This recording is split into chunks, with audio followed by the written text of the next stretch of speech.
Bismillah ar-Rahman ar-Rahim. Nahmadu wa nasalli ala Rasuli Kareem. Assalamu alaikum wa rahmatullahi wa barakatuh. Welcome to this series, Check Yourself. Check yourself in the light of the signs of Qiyamah, as our Prophet ﷺ has informed us, so that we may protect ourselves from the sins of the end of times.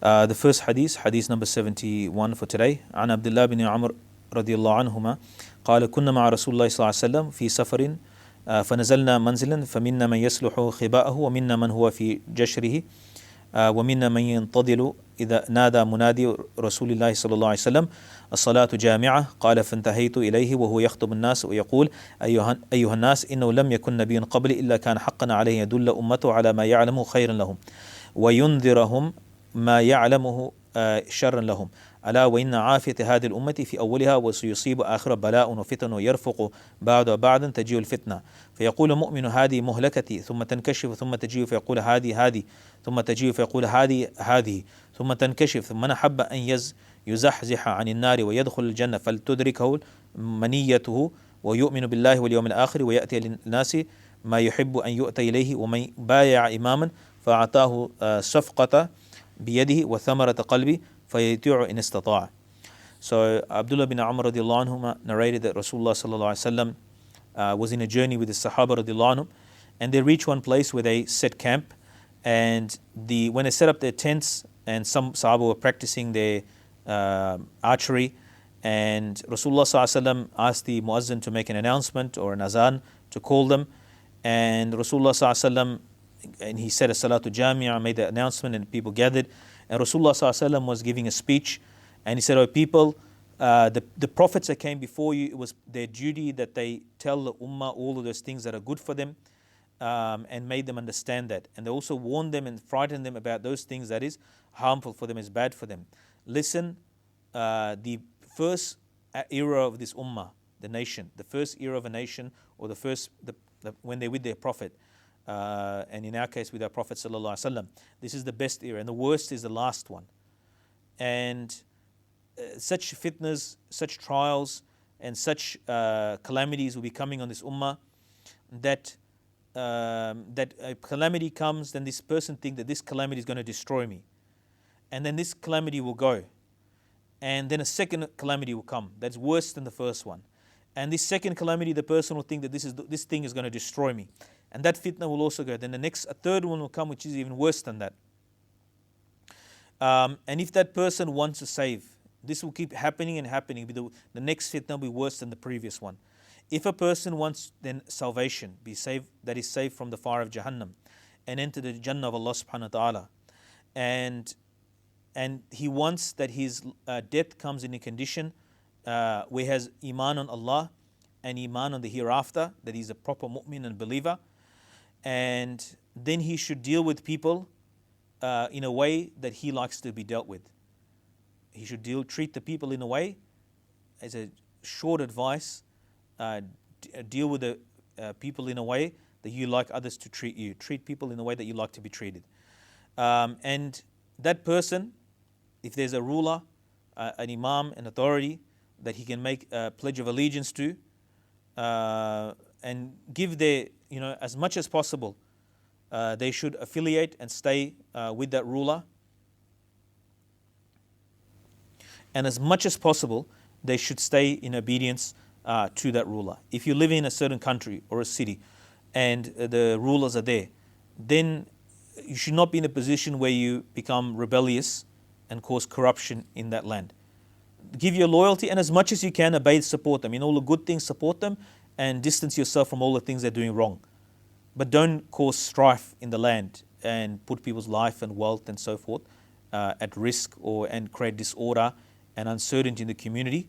Rasulullah ﷺ said that if there's a ruler there, make the pledge of allegiance, and as much as possible, where is possible, where is not required for disobey Allah and His Rasul ﷺ, obey the ruler and follow the ruler. The next hadith, hadith number 72.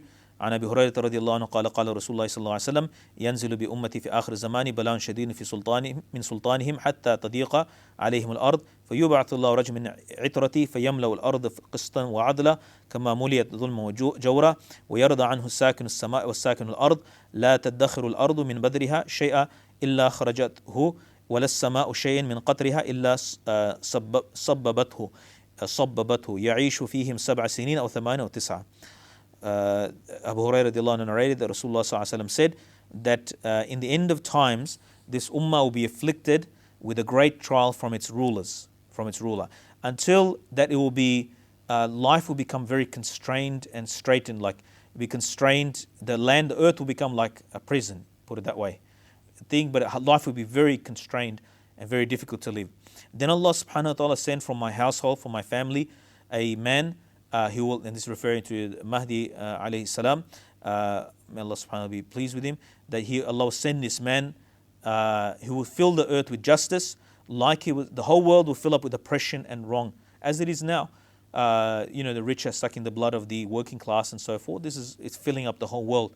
Sometimes the zulm looks like, but basically the average person, in some places in the world is worse than others, but basically while the say high street or they are sucking up the hoovering or vacuuming up all the wealth of the poor people, and so the world will fill with zulm, as we can see in the world, wars and oppression and so forth. It will fill up, and He will come and fill it up with justice. He will fill it up with fairness, and as it is filled up with oppression, and the dwellers or those in the heavens will be pleased with Him, and those in the earth will be pleased with Him, and the earth will not hold back in its treasures. It will all, because He fill it up with adl, the justice. Allah subhanahu wa ta'ala will also bless all the barakah, and all the blessings will come. The earth will give up all its barakah and blessings, and neither the skies will not hold back the rains, except that it will pour it down. And He will live among them, meaning among this ummah, for 7 different riwayas. It's Rawi maybe could not remember, it was 7, 8 or 9 years. Other riwayas mentioned He will live among the ummah.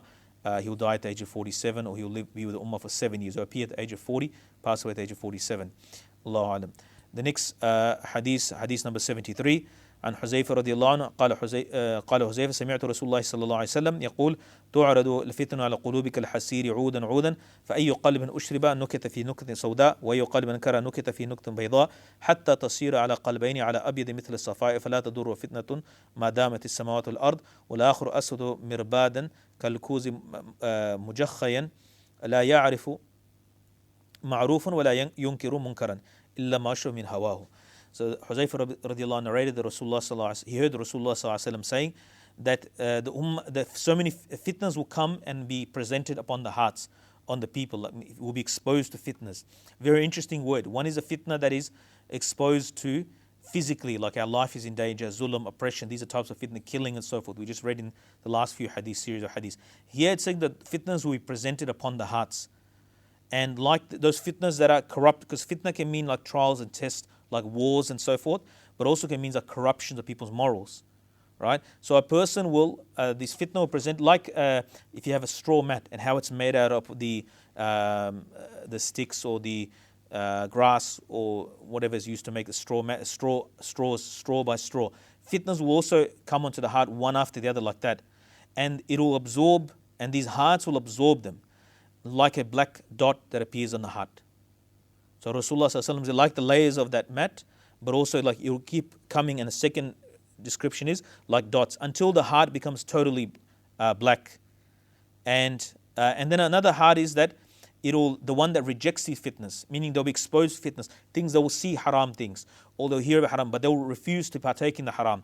They will refuse to partake in that fitna.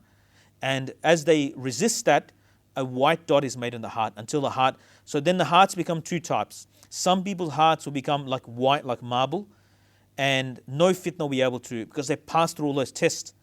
So now any fitna comes, it doesn't affect the heart. Like it's become they're fully protected by Allah subhanahu wa ta'ala. As long as the heavens and earth remain, they'll be protected by Allah. Nothing can harm, no fitna will be able to harm them. Once the condition, the heart becomes like that. Another group will be, their heart will become blackened, like a dirty, muddy container that's upside down, right?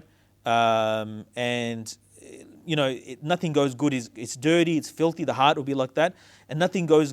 Neither will it recognize what is good, nor will it recognize what is evil, what is wrong, except that what its desires, it just follows its desires and lusts.